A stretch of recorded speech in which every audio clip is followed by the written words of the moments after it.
सभी को हरतालिका तीज की बहुत बहुत बधाई और शुभकामनाएं। आज सभी बहनों ने हरतालिका तीज का व्रत रखा होगा। अपने सुहाग की लंबी उम्र के लिए ये व्रत हर सुहागिन औरत करती है। मैंने भी आज ये व्रत रखा है। अभी अभी पूजा करके उठी हूँ। मैंने सोचा थोड़ा सा आप लोगों से बातें हो जाएं।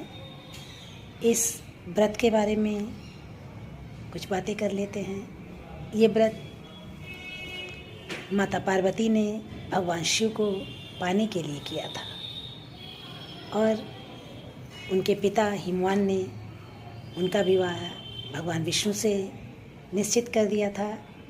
इस बात से दुखी होकर के वो अपनी सखी के घर चली गई थी। तब उनकी सखी ने कहा था, तुम घने वन में चली जाओ जिससे तुम्हारा विवाह भगवान विष्णु से ना हो सके। अपनी सखी की बात सुन करके उसके साथ माता पार्वती घने जंगल में चली गई और एक गुफा में जाकर पालू की शिवलिंग की प्रतिमा बनाई और उसी की पूजा करने लगी। भगवान शिव वहाँ प्रकट हुए और उन्होंने उन्हें वरदान दिया कि तुम मुझे अपने पति के रूप में प्राप्त करोगी। तभी उनके पिता भी वहाँ पहुँच गए थे और अपनी बेटी की मन की इच्छा जानने के बाद उन्होंने उनसे कहा, मैं तुम्हारा विवाह भगवान शिव से ही करूँगा। ये इसकी कथा है। इस कथा को भगवान शंकर ने पार्वती जी को सुनाते हुए कहा था कि जो भी सुहागन औरत इस व्रत को करती है, श्रद्धापूर्वक करती है, उसकी हर मनोकामना पूर्ण होती है।